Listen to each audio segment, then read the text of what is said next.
popularity of dried tomatoes started in California with California cuisine and has moved to Oklahoma via newspapers, magazines, and visits to the coast itself. Now, the problem with California's dried tomatoes as an ingredient is that they're really expensive. A little package like this, which is about 3 ounces in weight, costs about $2.30. So it's nothing to laugh at when you're adding it to a recipe. However, we can make these at home if you have a dehydrator, if you've got a good supply of hot, sunny days, or even if you have an oven available to you. This is something we can do. Now, in order to do this, we want to start with the right variety of tomatoes. The reason that we choose Roma or a real good cooking variety of tomatoes is several-fold. One is that this type of tomato is much higher in solids.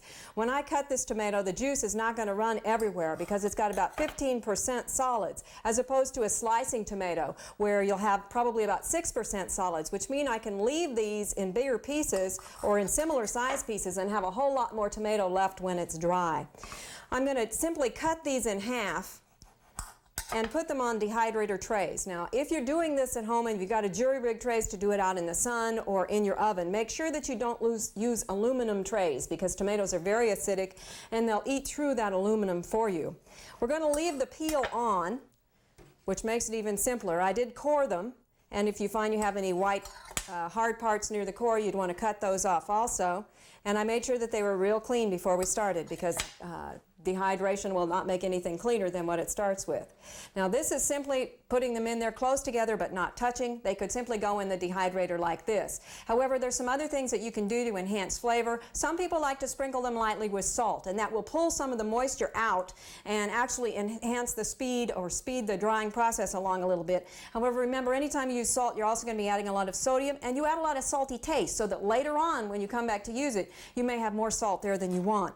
One thing I am going to do, however, is sprinkle them with a little bit of herbs. Now, I'm using an Italian mixture of basil and marjoram and oregano. You could use whatever you have. One thing to remember, however, is that if you're using fresh herbs, make sure that they're clean as well, so that when the drying process starts, you're not going to be having more microorganisms there than you need to worry about. Heavy loads of microorganisms at this point may end up with mold and spoilage later on when the food's actually dry and in storage. These then go into dehydrator. Now, if you have a dehydrator, you're at an advantage as opposed to sun and oven because you can control temperature more, particularly if you have one with a thermostat. We want to set the thermostat at about 140 degrees and leave it at that temperature for at least 10 hours before you really come back to do much checking. There is one thing you can do after 4 hours, however, in that after 4 hours with the dehydrator going, come back and you can flatten them a little bit, and that will perhaps release. There tends to be a film that forms over the top during dehydration that breaks that up a little bit and lets the moisture out. Also, I'd recommend that you turn them over simply to let more air circulate on the other side. This then goes on until the 10 hours is done at least. Then you start checking as you approach that 10 hours for doneness. It may take 15 hours if you have to break in the night. If you are sun drying, for instance, it may take as long as 3 days.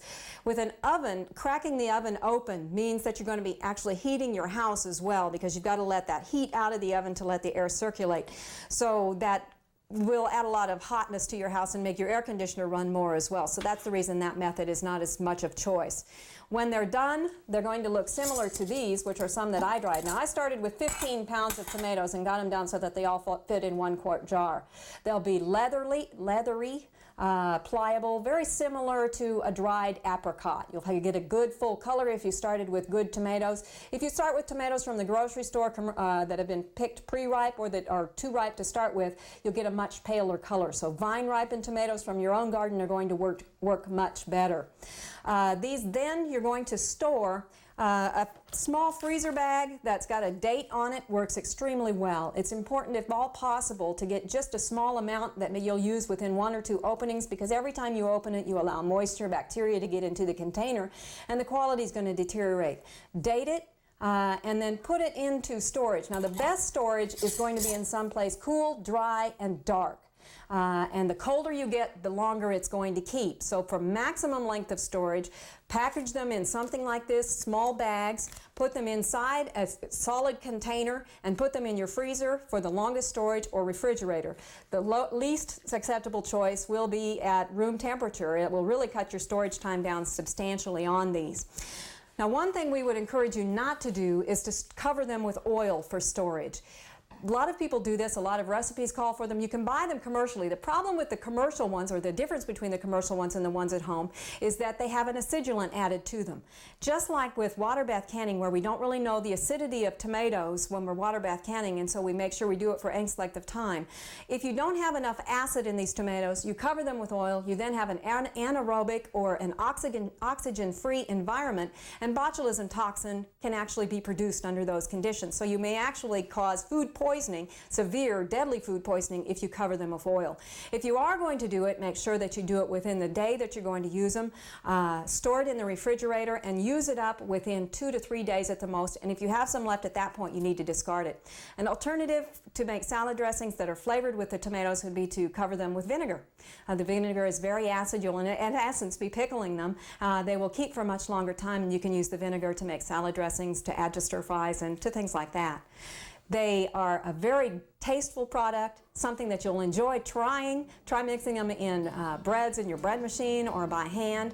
Most of the time we rehydrate them a little bit before we use them in stir fries or on gourmet pizza, in bread products also, otherwise they pull too much of the liquid away from the flour and so on. Go ahead and give it a try. I think you're really going to like this one. For Oklahoma Gardening, this is Barbara Brown. We hope you've enjoyed this classic from the Oklahoma Gardening Vault. Remember, even though these tips and techniques are timeless, there's always something new to learn in the world of gardening. By subscribing to both Oklahoma Gardening and OK Gardening Classics, you'll have access to a wealth of gardening knowledge, both classic and contemporary.